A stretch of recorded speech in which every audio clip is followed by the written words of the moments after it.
Assalamualaikum warahmatullahi wabarakatuh. Mas Andi ataupun Pak Andi, mohon beribu-ribu maaf karena saya terus masuk ke kuasa Pak Andi ini. Moga diberikan kemaafan, keizinan dan juga keizinan untuk saya bertanya.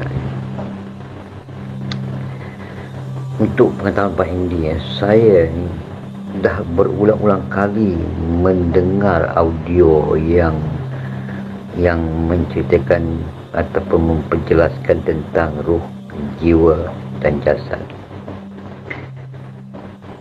Saya tidak mahu bertanya tentang ruh.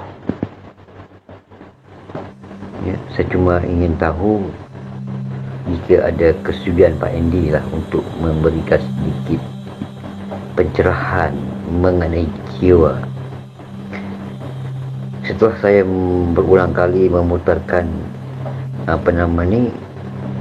audio ini, saya jadi pusing. Begitulah keadaannya.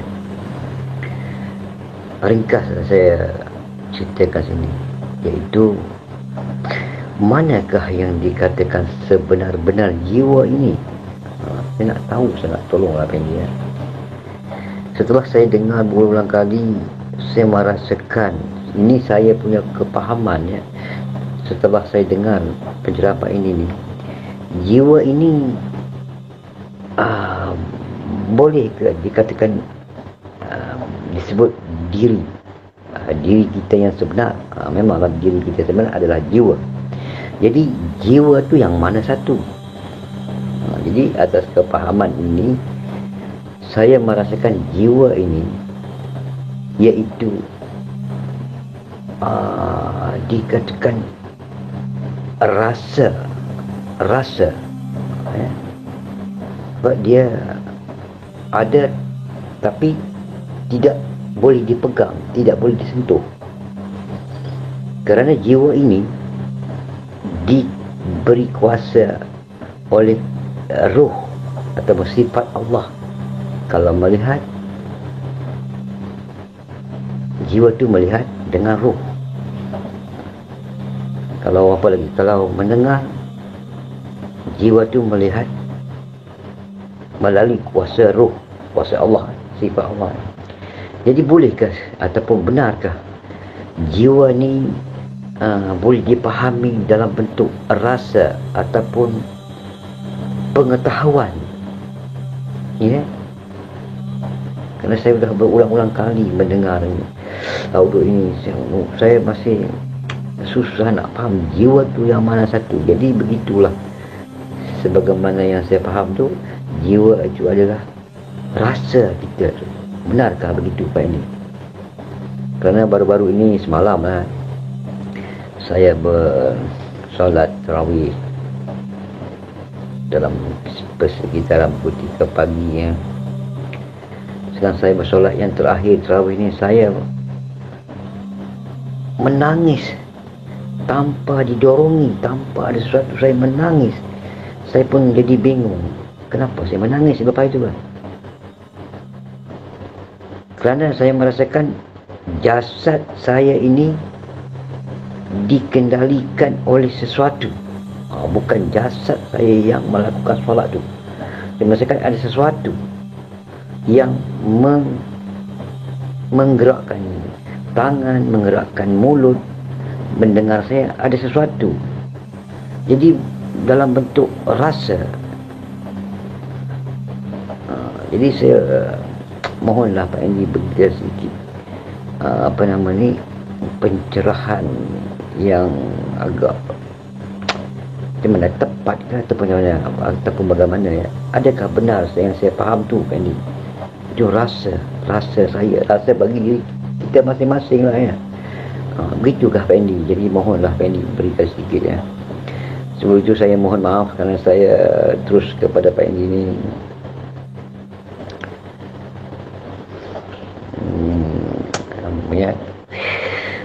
inilah kemampuan saya untuk berkata-kata dan menanyakan sesuatu pada Pak Endi. Saya masih harap dan saya mohon maaf jika ada kesudian Pak Endi, mohon diberikan sedikit penyerahan. Dengan ini saya mengucapkan ribuan terima kasih. Assalamualaikum warahmatullahi wabarakatuh. Waalaikumsalam warahmatullahi wabarakatuh. Pak Haji Harun, apa kabarnya? Mudah-mudahan sehat selalu ya. Jadi mengenai jiwa, apakah sama dengan rasa? Ya, jiwa dengan rasa sama. Cuman kita juga harus pahami atau harus kita kenali lebih dalam bahwa rasa ini kan banyak macam ya. Nafsu itu juga rasa. Nafsu juga rasa, amarah juga rasa, ego juga rasa ya. Bisikan-bisikan setan, bisikan hati juga rasa. Jadi jangan kita anggap itu semua diri, jangan kita anggap itu semua jiwa. Jiwa ini adalah penyaksi ya. Jiwa ini adalah penyaksi. Jadi kalau jiwa ini sebagai penyaksi, menyaksikan, merasakan, berarti di situ lebih kepada yang namanya kesadaran ya. Kalau dibilang, bisa juga dibilang kalau bahasa Inggris full consciousness kurang paham saya bahasa Inggrisnya itu ya. Jadi kesadaran itulah diri sebenar diri, atau bisa dikatakan jiwa ya. Jadi apakah benar Bang, jiwa ini adalah diri yang diberikan ruh, barulah dia bisa mengetahui, barulah dia bisa merasakan? Itu benar.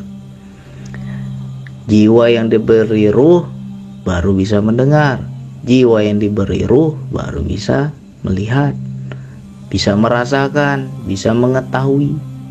Semua ada peranan ruh ya. Jadi kalau kita mau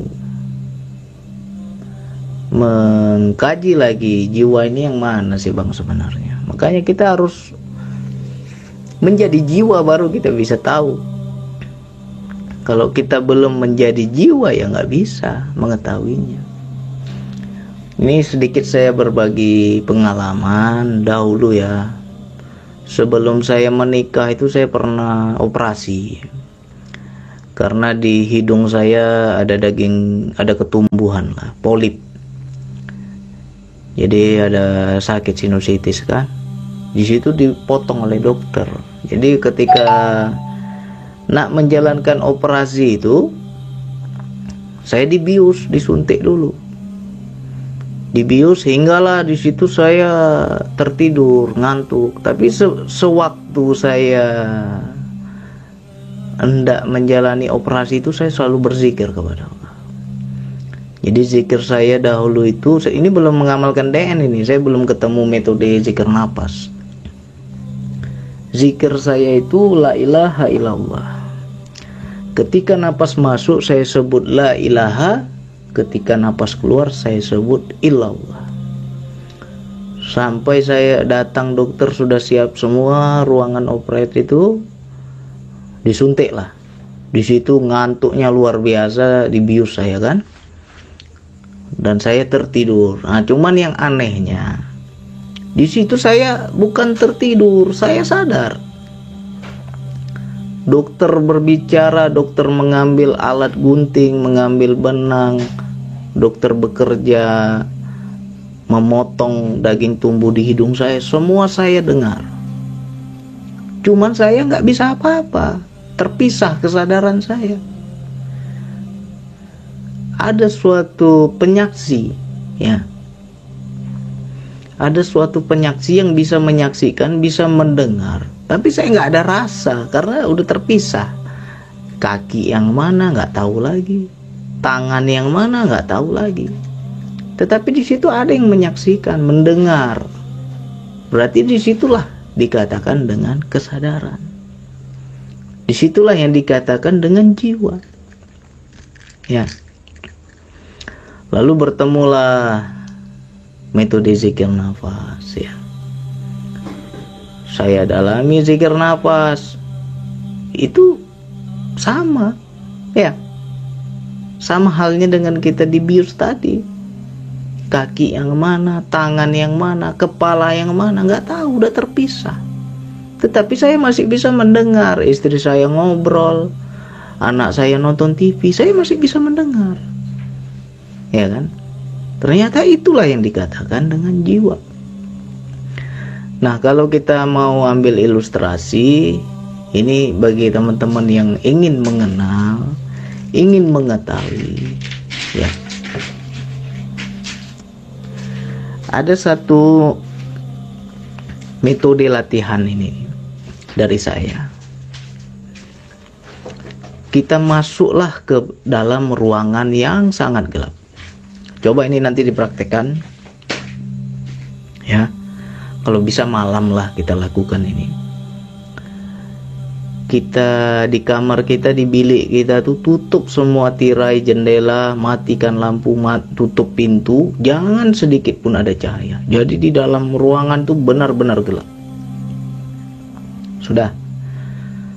Begitu kita di dalam kamar itu, duduklah kita di situ. Langkah pertama yang kita lakukan adalah lihatlah di sekeliling kita. Kita tak nampak lagi apapun, ya kan? Karena apa? Tak ada cahaya. Kita melihat sekeliling tak ada. Jangan lihat yang jauh-jauh, lihat saja tangan kita sendiri. Tanganku pun tak ada, bang, tak nampak tanganku itu, bang. Itu kita dalam kondisi buka mata. Karena apa? Di ruangan itu tak ada cahaya. Lalu kita lakukan dengan kondisi tutup mata. Saksikan di sekeliling, pasti nggak ada nampak apa-apa. Ya kan?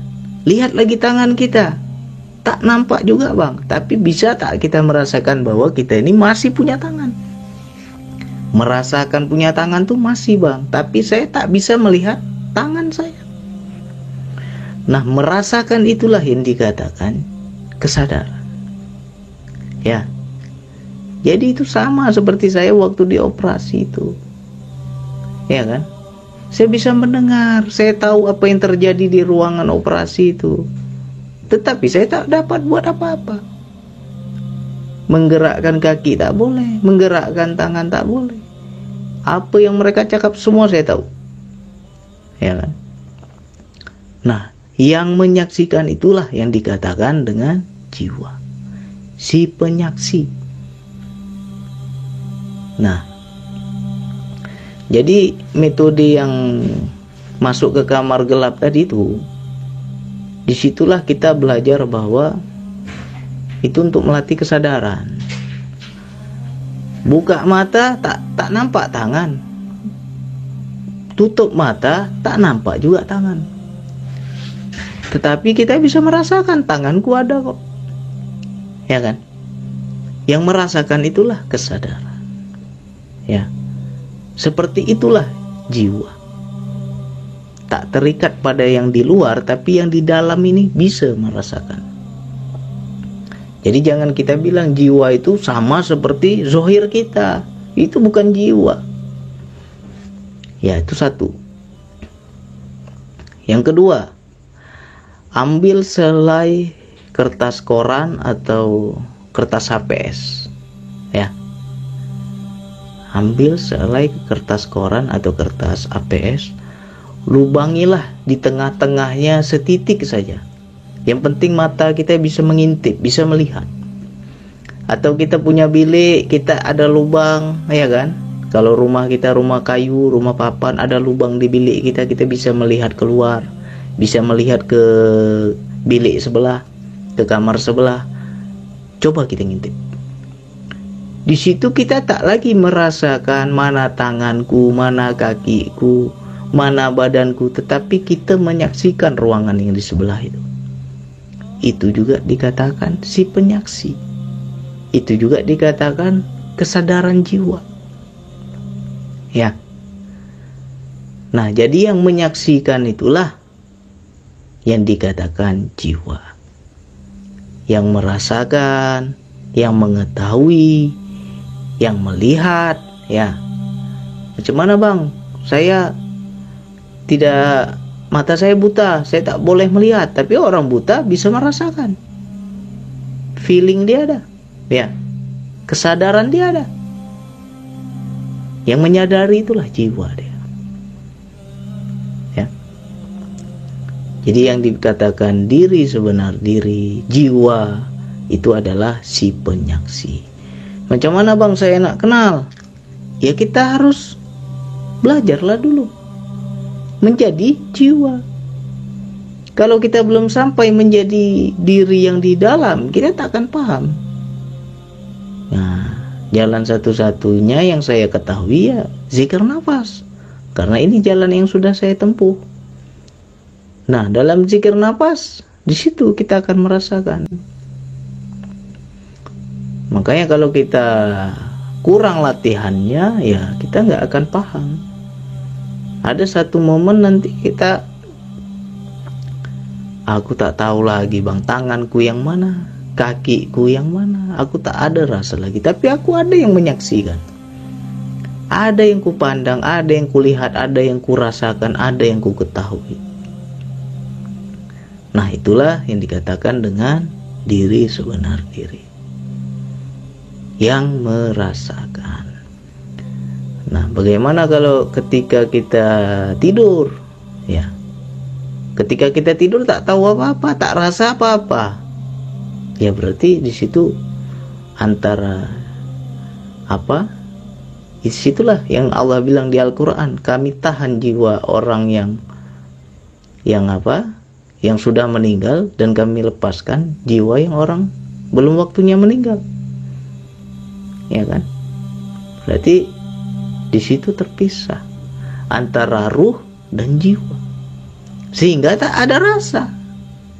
Ya, selagi ruh dan jiwa bersatu, di situ masih ada rasa, masih ada pengetahuan, mengetahui, masih bisa menyaksikan.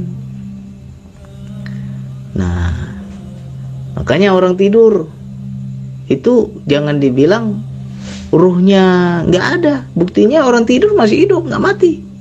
Berarti ruh ada, hanya jiwa saja yang ditarik, jiwa saja yang kembali kepada Allah. Ya, ruhnya masih ada. Cuma ketika terpisah di situ kita tak sadar, tak tahu. Nah, bagaimana ketika orang zikir nafas tidur? Kenapa bang orang berzikir nafas tidur? Dia tahu, dia sadar, dia merasakan, berarti dia tidak terpisah dengan ruh. Makanya dia tahu yang tidur hanya jasadnya. Ya. Nah, ini kalau kita belum sampai ke sana ya kita nggak akan paham apa yang saya ceritakan ini. Teman-teman tidak akan paham kalau memang belum merasakan sendiri. Nah, kalau kita zikir nafas itu tidur dalam berzikir nafas, di situ sama seperti saya ketika dibius itu. Ya. Yang tidur hanya jasad, tapi di dalam sadar. Apapun yang di sekeliling kita, suara apapun kita masih bisa dengar, tahu, karena masih bersatu dengan ruh. Jadi kalau dia bilang yang tadi itu dua itu hanya ilustrasi lah. Yang satu kita masuk bilik gelap, nah di situ kita ingin nak paham jiwa itu yang mana. Yang menyaksikan itulah jiwa, yang mengetahui itulah jiwa. Ya, aku tak lihat lagi tanganku, aku tak nampak lagi kakiku, tapi aku sadar kakiku ada, tanganku ada. Itu kesadaran jiwa. Yang kedua, kita mengintip di sebuah lubang. Ke orang yang mengintip di sebuah lubang, dia menyaksikan yang di sebelah yang dia intip itu, tetapi dia tak tahu lagi mana diri dia. Ya, dia tak ada lagi kesadaran dia kepada kakinya, kepada tangannya, tidak ada. Tapi kesadarannya sudah meluas. Dari sebuah lubang yang kecil dia bisa menyaksikan yang luas. Itu juga namanya si penyaksi, kesadaran. Nah, bagi kita yang sudah kenal diri, Allah cakap, siapa yang kenal diri akan kenal Allah, ya. Orang-orang yang kenal diri ini, dia bisa menyaksikan, bisa membedakan. Ketika nafsu berbicara, nafsu berbisik, dia paham. Aku ini diajak, ya. Aku ini disuruh, aku ini didorong, aku ini dirayu. Dan dia menyaksikan. Nah, kalau dia tak kenal, dia pasti ikut. Makanya banyak orang terbujuk rayu nafsu karena dia tak kenal. Dia tak paham ajakan dia. Tapi kalau orang yang kenal, nafsu yang ajak ini, tak maulah aku. Lalu dia bisa membedakan, ini Allah yang perintahkan, Allah yang suruh, baru dia ikut. Patuh dia. Nah, jadi itulah bagi orang-orang yang kenal diri, kenal jiwa. Dia berdiri sendiri dia. Nah, jangan kita anggap semua rasa itu diri, tak sama, ya. Ya contohnya saja ketika saya dibius tuh, ya aku tak rasa kakiku lagi, ya kan? Tak tahu kakiku yang mana, tangan yang mana, kepala yang mana kok. Tetapi hanya ada si penyaksi saja. Nah, yang menyaksikan itulah jiwa, ya kan? Disitulah baru kita paham, ternyata jasadku ini hanya pakaian saja. Jasadku ini bukan diri sebenar diri. Diri sebenar diri itu adalah yang menyaksikan di dalam ini, ya. Jadi macam mana nak kenal jiwa, nak kenal diri, tetapi kita belum jadi jiwa, kita belum jadi diri kita sebenar diri. Makanya masuklah dulu pada diri, masuklah pada jiwa. Di situ kita baru paham, ya. Macam mana bang cara nak masuk pada jiwa ini? Ya macam-macam lah cara dia. Salah satu zikir nafas, cobalah. Kalau ada cara lain, cobalah cara lain, ya kan? Kalau saya dua saja yang sudah terjadi, dan itu bukan saya sengaja. Yang pertama ketika saya dibius, situ kenal diri saya, ya kan? Oh ini diriku. Karena apa? Saya tak tidur, sadar.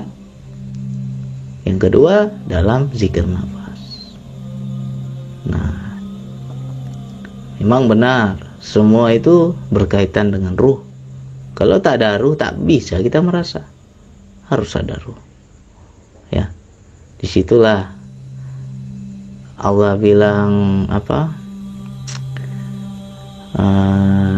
sifat Allah pada diri kita tuh kan, janganlah kita sombong. Kita ini hanya dipinjamkan saja, ya. Bisa mendengar dikasih oleh Allah, ruh darinya. Bisa melihat dikasih dari Allah, ruh darinya. Bisa tahu ini tahu itu, pintar ini pintar itu, semua pinjaman dari dia. Siapalah kita ini, ya. Jadi kalau kita sampai ke situ pemahaman kita, pengenalan kita, apalagi nak sombong, ya. Tak ada apa-apa kita ini. Nah disitulah kita belajar terus. Sulit kita nak mengerti, nak mengetahui kalau tak rasa, ya. Macam Pak Arun tanya macam saya, Bang Andi macam mana nih? Saya sudah panjang lebar saya cakap nih. Kalau Pak Arun belum merasakan, tak paham juga pasti. Harus merasakan, barulah paham. Karena wilayah paham ini adalah wilayah penyaksian. Sama halnya kita cerita kopi ini enak, kopi ini sedap. Kalau orang belum minum kopi dia, mana mungkin orang tahu. Minum dulu baru tahu, ya. Jadi mudah-mudahan ini jangan sebatas pengetahuan.